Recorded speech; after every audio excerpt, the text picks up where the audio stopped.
Shalom, shalom. Donc, nous allons partager sur la question posée hier. Je vais lire la question. Je suis né de nouveau. Je connais mon identité en Christ. Est-ce que les paroles ci-dessous me concernent? Si c'est le cas, contre qui dois-je encore vaincre? Et comment vaincre si Jésus-Christ a tout vaincu à la croix pour nous? Donc, les versets, donc, je vais citer rapidement. Il y en a cinq, hein, je vais citer ça rapidement. Apocalypse 2:7. Que celui qui a des oreilles entende ce que l'Esprit dit aux églises. À celui qui vaincra, je donnerai à manger de l'arbre de vie qui est dans le paradis de Dieu. Apocalypse 2:11. Que celui qui a des oreilles entende ce que l'Esprit dit aux églises. Celui qui vaincra n'aura pas à souffrir la seconde mort. Verset 17. À celui qui vaincra, je donnerai de la manne cachée et je lui donnerai un caillou blanc. Et sur ce caillou est écrit un nom nouveau que personne ne connaît si ce n'est celui qui le reçoit. Apocalypse 3:5. Celui qui vaincra sera revêtu de vêtements blancs. Je n'effacerai point son nom du livre de vie et je confesserai son nom devant mon Père et devant ses anges. Et enfin, Apocalypse 3:21. Celui qui vaincra, je le ferai asseoir avec moi sur mon trône, comme moi j'ai vaincu et me suis assis avec mon Père sur son trône. Alors, nous allons prendre simplement, pour poser des bases, hein, on va prendre simplement Matthieu 7, verset 21 à 23. Je vais lire. Ce ne sont pas ceux qui disent Seigneur, Seigneur, qui entreront dans le royaume des cieux, mais ceux qui font la volonté de Dieu. Alors, prenons simplement Jean 6, verset 40 pour voir la continuité. La volonté de mon Père, c'est que quiconque voit le Fils et croit en lui ait la vie éternelle et je le ressusciterai au dernier jour. Donc il dit, la volonté de mon Père, c'est que quiconque voit d'abord, donc on voit le Fils et on croit en lui, ait la vie éternelle. Alors, donc ici, nous comprenons que, effectivement, quand nous passons au baptême, quand nous confessons publiquement que nous abandonnons notre ancienne vie pour suivre Jésus-Christ, effectivement, Jésus-Christ nous agrée et nous faisons partie des troupeaux du Seigneur Jésus-Christ. Voyez-vous, à ce moment-là, nous vivons dans la victoire, nous marchons dans la victoire puisque nous faisons partie des troupeaux de Jésus-Christ. Et nous devons être fiers de cela, que je suis chrétien et je suis chrétienne. Parce que je suis une brebis du Seigneur. Et Jésus-Christ, étant mon maître, me conduit, me guide, veille sur moi. Donc, il n'y a plus de condamnation parce que je fais partie de Jésus-Christ et je suis sous sa couverture. Voyez-vous, c'est pour ça que c'est beau et c'est beau de donner sa vie au Seigneur. Parce que dès qu'on donne notre vie au Seigneur, à ce moment-là, effectivement, notre identité change. Nous devenons maintenant co-héritiers avec Jésus-Christ et sommes, nous faisons partie de son troupeau. Et c'est lui qui veille sur nous. Et donc, comme c'est lui qui veille sur nous, nous marchons dans la victoire.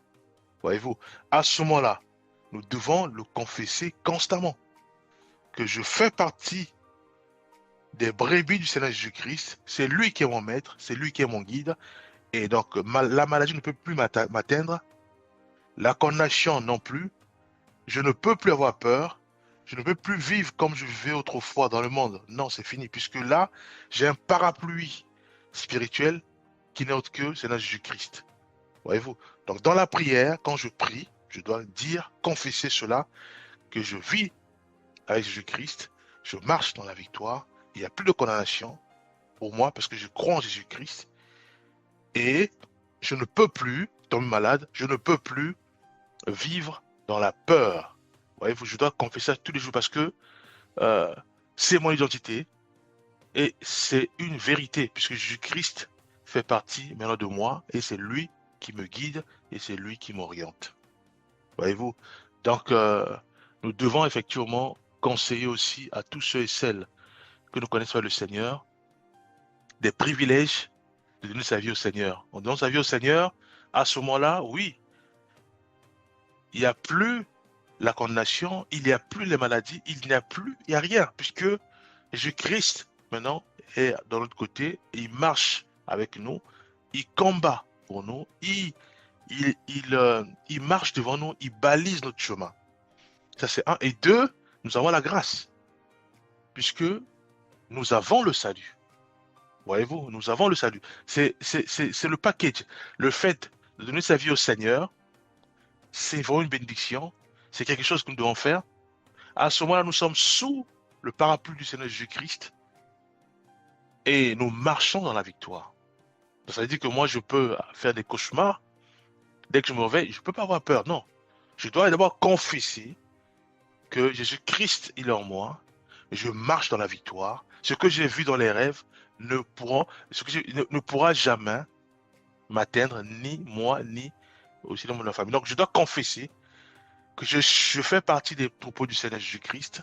Je marche dans la victoire et tout ce que j'ai vu dans les rêves, ou tout ce que même j'ai vu envers mes ennemis, ne peut plus m'atteindre. Ça, je dois le confesser constamment, fièrement, parce qu'effectivement, c'est une vérité. Voyez-vous? Et donc, il dit, la volonté de mon Père, c'est que quiconque voit le Fils et croit en lui ait la vie éternelle. Voyez-vous? Donc, il y a le salut qui est gratuit.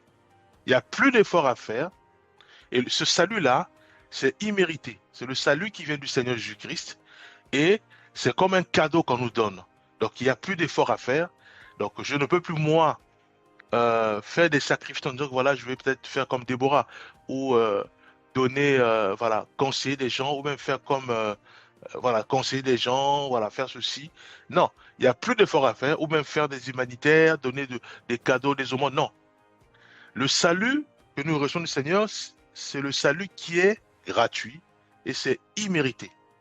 Voyez-vous, c'est immérité. Et cela s'acquiert, c'est quand nous croyons en Jésus-Christ. Voyez-vous, à ce moment-là, donc, nous faisons partie des troupeaux du Seigneur Jésus-Christ, nous avons le salut. C'est ça aussi la grâce. Et c'est ça la beauté de la chose. Donc, c'est que on n'est que gagnant. Voyez-vous, on n'est que gagnant.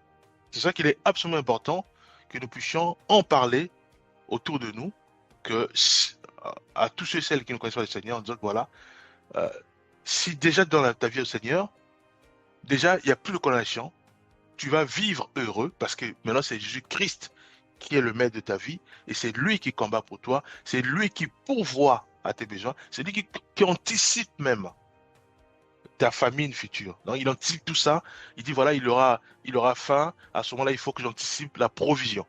Voyez-vous. Et non seulement ça, il y a le salut qui est gratuit. Et sur terre, nous marchons dans la victoire. Voyez-vous. Donc ça, c'est acquis et nous devons en parler. Nous devons, euh, nous devons en parler constamment et nous devons le confesser tous les jours. Voilà. Donc c'est quelque chose qui est acquis. Alors maintenant, nous allons prendre aussi Jean 16, verset 33. Je vous ai dit ces choses afin que vous ayez la paix en moi. Vous aurez des tribulations dans le monde, mais prenez courage, j'ai vaincu le monde. Voyez-vous? Donc, ici, cela confirme que quand nous donnons notre vie au Seigneur, automatiquement, nous marchons dans la victoire. Puisqu'il dit, prenez courage, j'ai vaincu le monde. Donc, ça veut dire que euh, c'est lui notre guide, et comme il a vaincu le monde, c'est sûr et certain que nous aussi, nous sommes dans la victoire et nous allons vaincre ce monde. Hein, parce qu'il dit, prenez courage. Alors prenons maintenant 1 Jean 2, 16. Car tout ce qui est dans le monde, la convoitise de la chair, la convoitise des yeux et l'orgueil de la vie ne vient point du Père, mais vient du monde. Voyez-vous? Donc là, on a plus de détails. Donc, il dit, prenez courage, j'ai vaincu le monde. Qu'est-ce qu'il a vaincu? Il a vaincu la convoitise de la chair, la convoitise des yeux et l'orgueil de la vie. Voyez-vous? Mais il dit à nous, prenez courage, car moi j'ai vaincu le monde. Donc, ça veut dire que nous aussi, étant donné que nous sommes du Seigneur, oui, nous marchons dans la victoire. Oui, tout ce qui est convoitise de la chair, tout ce qui est convoitise des yeux, l'orgueil de la vie, ça ne peut plus nous atteindre. Pourquoi? Parce que nous sommes de Dieu, nous croyons à Jésus-Christ. Voyez-vous? Donc, pourquoi vaincre? Simplement parce que Jésus-Christ va dire que il a déjà vaincu le monde. Mais il nous dit quand même, dans ce monde, il y a effectivement il y a une guerre, hein, une guerre perpétuelle, c'est permanente, il y a une guerre. La guerre, voilà, j'ai cité combattre les yeux. Il y a aussi la guerre euh, du corps, hein, puisque le corps aussi, souvenons-nous, il y a les cinq sens. Donc le diable passe par là pour nous tenter. Voyons le cas de Ève. Ève, c'était pareil, donc c'est par les yeux, voyez-vous. Donc tout le temps, il y a ces guerres. La Bible dit même que nous combattons pas contre la chair et le sang. Dans Éphésiens 6, 12, il est dit, car nous n'avons pas à lutter contre la chair et le sang, mais contre les dominations, contre les autorités, contre les princes de ce monde, de ténèbres, contre les esprits méchants dans les yeux célestes. Voyez-vous? Donc effectivement, sur terre, il y a des confrontations, il y a des guerres. Voyez-vous? Alors pourquoi nous combattre? Simplement pour nous déconnecter de l'intimité avec notre Dieu. Pourquoi l'intimité? Parce que, souvenons-nous, j'ai dit tout à l'heure que nous marchons dans la victoire, nous vivons dans la victoire, parce que nous avons de notre vie au Seigneur. Tant que nous avons cette mentalité-là, il n'y a pas de problème. Tant que dans notre cœur, nous repassons constamment en disant que je ne peux plus être un malade. Voyez-vous, même dans la prière. Parce que Jésus-Christ est en moi, parce que j'ai fait alliance avec Jésus-Christ.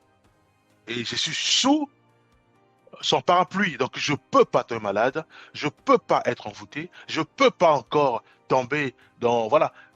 Parce que je suis gagnant, je suis dans la victoire. Voyez-vous? Alors, ça s'appelle de l'intimité, puisque je répète ça constamment. Ça s'appelle l'intimité. Voyez-vous? Ça s'appelle aussi la foi en Jésus-Christ. Donc, la persévérance euh, dans la foi en Jésus-Christ. Puisque je répète cela dans mon cœur, que je fais partie des troupeaux du Seigneur. Je ne peux plus, moi, tomber malade. Je ne peux plus, moi, pécher. Je ne peux plus, moi, tomber encore dans les chamailles, dans les querelles. Voyez-vous? Donc, ça s'appelle la foi, la persévérance dans la foi en Jésus-Christ.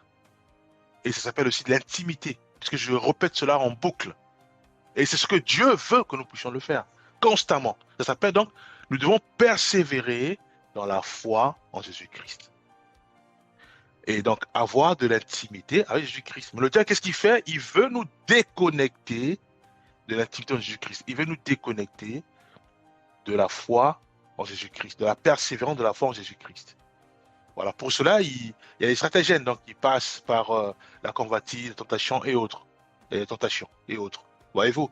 Pour ne pas que nous puissions prier constamment, pour ne pas que nous puissions répéter sans cesse dans nos prières, dans notre pensée, dans notre cœur, que je suis la fille je fais partie des troupeaux du Seigneur, je suis une chrétienne et je marche dans la victoire. Voyez-vous?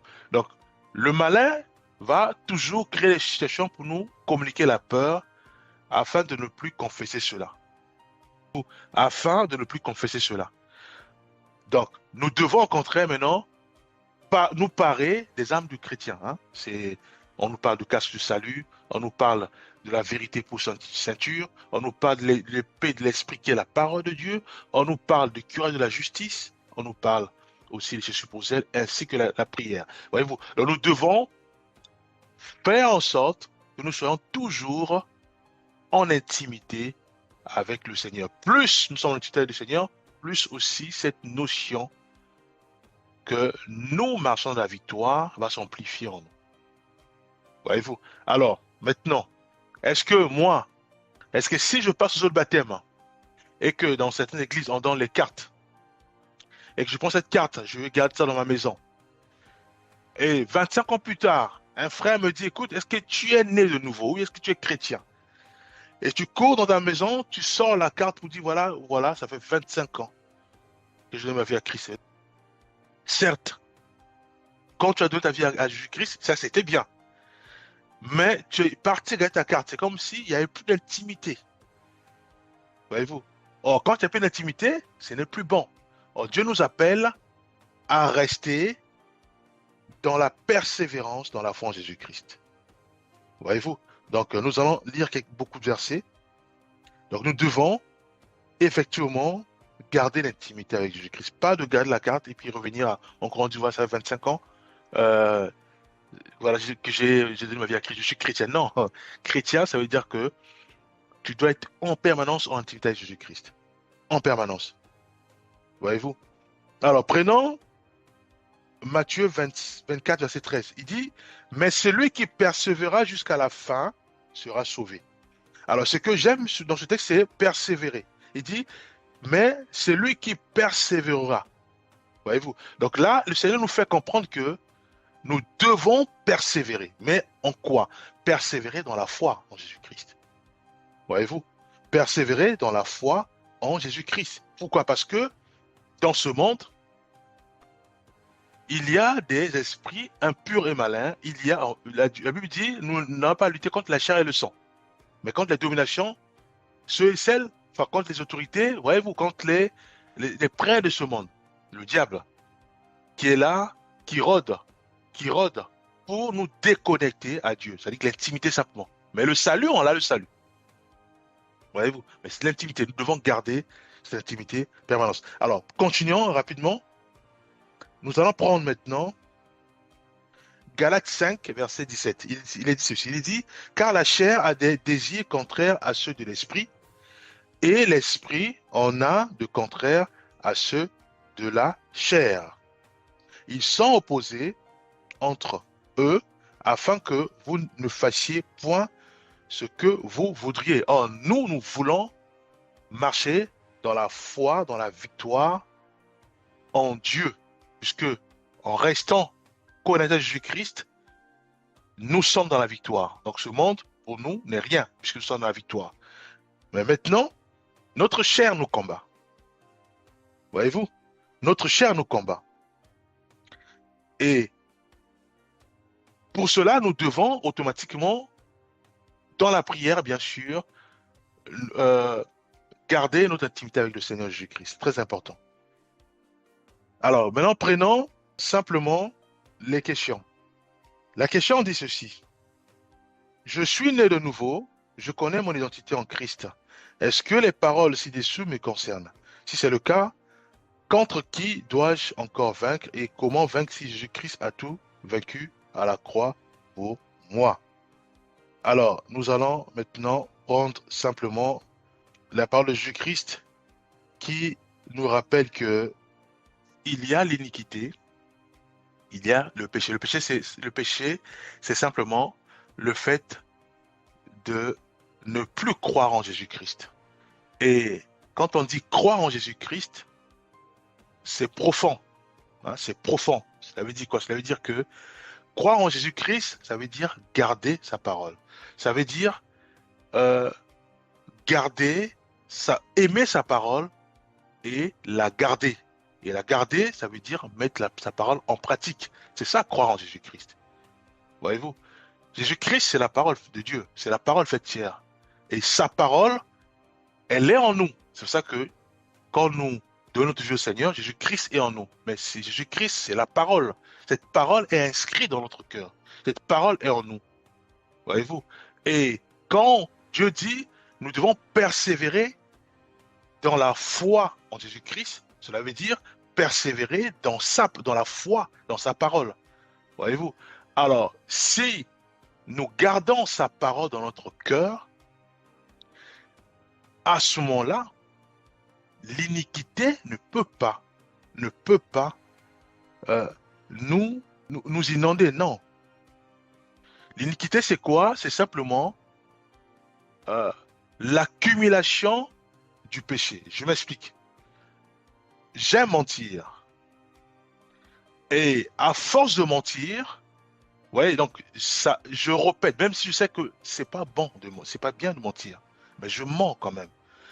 Et maintenant, ça devient l'habitude. Donc plus je mens, je mens, je mens. Tu vois, c'est quelque chose qui s'est forgé en moi. Ça devient maintenant comme par réflexe, je mens par réflexe, mes habitudes. C'est ce qu'on appelle des forteresses, c'est ce qu'on appelle l'iniquité. Ça devient l'iniquité. Voyez-vous? Donc, le Seigneur va parler à ceux et celles qui parlent du Seigneur, qui fortifient, qui encouragent le pauvre. Il va leur dire, éloignez-vous de moi, car vous commettez l'iniquité. Ils vont poser la question au Seigneur, on dit, mais attends, mais il va dire, mais on va lire ce verset-là rapidement. C'est dans Matthieu 7, verset 23. Il dit alors, je leur dirai ouvertement, je ne vous ai jamais connu.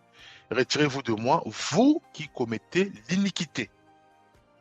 L'iniquité, c'est simplement le fait de voler. Et pour toi, le vol, c'est-à-dire que prendre quelque chose à autrui, devient maintenant quelque chose d'habitude.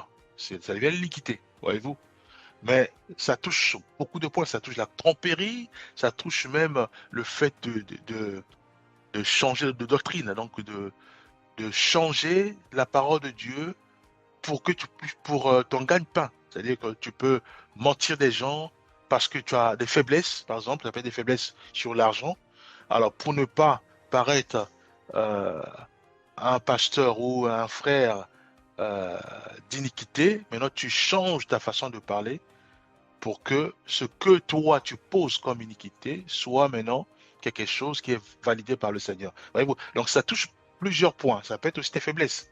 Faiblesse d'argent, de femmes ou des hommes, hein, si tu es une sœur. Faiblesse dans la tromperie et autres. Voyez-vous? Maintenant, tu cherches des versets bibliques pour essayer de masquer tout cela. Ça devient l'iniquité parce que pour toi, maintenant, ça devient quelque chose d'habitude. Voyez-vous? Donc, vaincre, c'est simplement marcher dans la foi en Jésus-Christ. Plus je garde sa parole résonne dans mon cœur. Ça veut dire quoi? Ça veut dire que si on vient me dire que voilà, écoute, on va aller euh, prendre de la drogue, cette parole en moi, qui est Jésus-Christ qui est en moi, va résonner en disant que non, tu peux pas faire mal à ton corps. C'est un péché, voyez-vous. C'est Jésus-Christ qui s'exprime en moi. Et qu'est-ce qui vient de passer? Ce qui vient de passer, c'est que on vient proposer de prendre la drogue, mais Jésus-Christ s'est exprimé en moi parce que j'ai l'habitude de lire Jésus-Christ, qui est la parole faite chair. J'ai l'habitude de garder l'intimité avec Jésus-Christ, donc en lisant sa parole, en priant et en mettant en pratique sa parole. Donc, il s'exprime en moi. À ce moment-là, je refute cela. Donc, je viens de vaincre la drogue. Je viens de vaincre la tentation.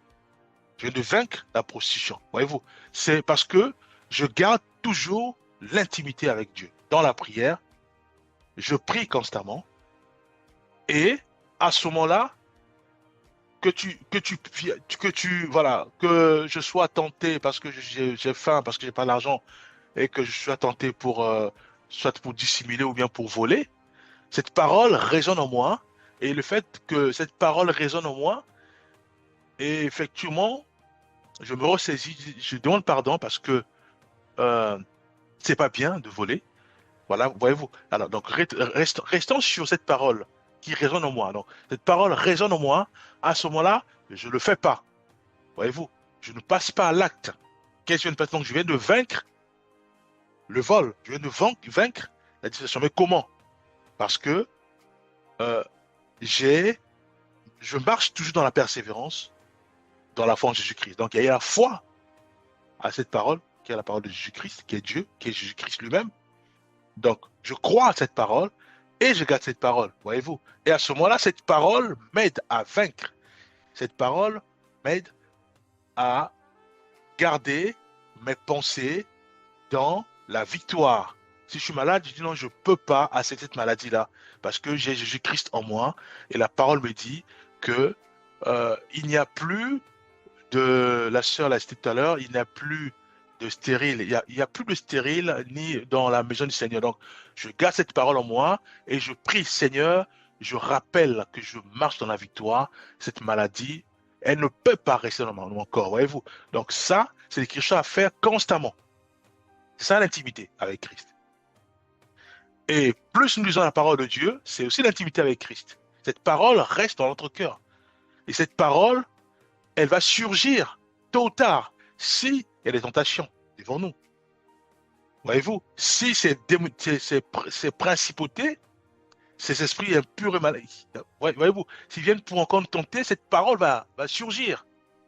Et à ce moment-là, oui, nous allons simplement appliquer la parole et vaincre ces dominations, vaincre la prostitution, vaincre la maladie, vaincre euh, la peur, vaincre tout ce que nous, tout ce qui nous entoure sur Terre. Voyez-vous, tout ce qui nous entoure sur Terre. Donc, pour finir maintenant, puisque on n'a plus le temps, pour finir, Jésus-Christ, maintenant, il va dire que simplement, dans Matthieu 24, 13 qu'on a lu, il dit, mais celui qui persévérera jusqu'à la fin sera sauvé. Voyez-vous, donc c'est la foi, la persévérance dans la foi en Jésus-Christ. Tout au long de notre vie, nous devons toujours garder la foi en Jésus-Christ. Donc nous savons maintenant que la foi, quand on dit que je crois en Jésus-Christ, c'est profond. Croire en Jésus-Christ, cela veut dire aimer sa parole et aime sa parole, garde sa parole et met en pratique sa parole. C'est ça, croire en Jésus-Christ. Et sa parole, elle est énorme, c'est dans la Bible, c'est ça sa parole. Donc lire sa parole, la méditer constamment et la mettre en pratique, voyez-vous. Alors, prenons rapidement les questions. Je pense que c'est plus clair, hein, les questions. Je suis né de nouveau, je connais mon identité en Christ. Est-ce que les paroles ci-dessous me concernent? Oui. Si c'est le cas, contre qui dois-je encore vaincre? Donc, nous avons dit contre notre chair, contre le monde. Hein, le monde qui a ses désirs aussi, et contre l'esprit impur et malin. Donc, les principautés et même le Satan, hein, lui qui vient pour nous tenter. Donc, notre chair à nous, puisqu'on a la convoitise, ça on l'a lu tout à l'heure, la convoitise, on a l'orgueil, voilà, tout ça. Ça, ce qui est bien, c'est que c'est quoi? Tant que nous sommes ancrés en Jésus-Christ, tant que nous sommes ancrés dans la parole, tant que nous gardons sa parole, tant que nous lisons sa parole, tant que nous gardons en pratique sa parole, ça s'appelle croire en Jésus-Christ. Donc, lire sa parole, garder sa parole et mettre en pratique sa parole. C'est ça ce qu'on appelle la foi en Jésus-Christ. Donc, la foi à Jésus-Christ qui est la parole. Donc, la foi à la parole. Tant que nous sommes ancrés dans la parole de Dieu, tout ça, l'orgueil, l'orgueil, combatisme, ça, c'est rien. Parce que nous sommes du côté de Dieu et nous mettons en pratique la parole de Dieu. Donc, l'orgueil ne peut pas nous atteindre. Ni même la maladie, ni même la prostitution, ni même la haine ou les bagarres. Voyez-vous? Je suis né de nouveau, je connais mon identité en Christ. Est-ce que les paroles ci-dessus me concernent? Oui. Si c'est le cas, contre qui dois-je encore vaincre? Donc ça, je l'ai dit. Et comment vaincre? Si Jésus-Christ a tout accompli, a tout vaincu à la croix pour nous. Alors, comment vaincre? Ça, je l'ai dit. La foi en la parole de Jésus-Christ. Donc, la foi en Jésus-Christ, c'est tout. Donc, l'intimité. Donc, il faut qu'il y ait l'intimité permanente avec le Seigneur. L'intimité, donc, dans sa parole, l'intimité dans la prière, l'intimité aussi dans la pratique de la parole de Dieu. Et je finis par ce verset où il est dit, c'est lui qui vaincra, je le ferai asseoir avec moi sur mon trône, comme moi j'ai vaincu et me suis assis avec mon Père sur son trône. Voyez-vous, donc ici Jésus-Christ l'a vaincu et il nous fait comprendre aussi qu'il est absolument important que nous puissions vaincre notre chair, vaincre ce monde et vaincre le malin. sachant que nous sommes du côté de Dieu. Nous avons toutes les billes, toutes les recettes pour vaincre, puisque déjà, nous marchons dans la victoire. Nous avons les armes de chrétiens, voilà, pour vaincre notre chair, vaincre ce monde. Voyez-vous, nous avons la foi en Jésus-Christ, la persévérance de la foi en Jésus-Christ, pour, bien sûr, vaincre les dominations, vaincre aussi notre chair, vaincre aussi ce monde. Voyez-vous, donc dire que ça fait 25 ans, je suis baptisé né de nouveau, avec en brandissant la carte, non, ça c'est pas, ça ce n'est pas bon. Mais au contraire, si tu me dis que ça fait 25 ans que je suis né de nouveau et que je garde la parole de Dieu et que je marche selon sa parole et que je crois à cette parole, c'est ça ce qu'on appelle la foi en Jésus-Christ. Là, je dirais oui, oui, ça c'est un bon témoignage, voyez-vous. Alors maintenant, la foi en Jésus-Christ, c'est sa parole. Et sa parole condamne le péché. Là, sa parole condamne le péché. Dieu dit, j'aime le pécheur, mais j'aime pas le péché. Donc, il condamne le péché. Et le péché, maintenant, à ce moment-là, nous devons maintenant marcher selon l'esprit et non selon la chair. Hein, ça, on l'a lu dans Galates. Voyez-vous, marcher selon l'esprit et non selon la chair. C'est tout. En faisant ainsi, donc, on ne peut plus tomber dans la prostitution, on ne peut plus tomber dans la convoitise, on ne peut plus tomber dans le vol, on ne peut plus tomber dans tout ce qui est péché du corps, on ne peut plus tomber dans ça parce qu'en fait, Jésus-Christ est en nous. Maintenant, il peut arriver qu'on tombe. C'est tomber, à ce moment-là, nous devons nous relever en demandant pardon au Seigneur. Comme cette sœur qu'on a emmenée au pied de Jésus-Christ, Jésus-Christ va lui dire que moi aussi je te condamne pas, mais va, ne pêche plus. Voyez-vous?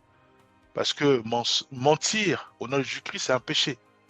Et Dieu nous appelle à ne plus le faire.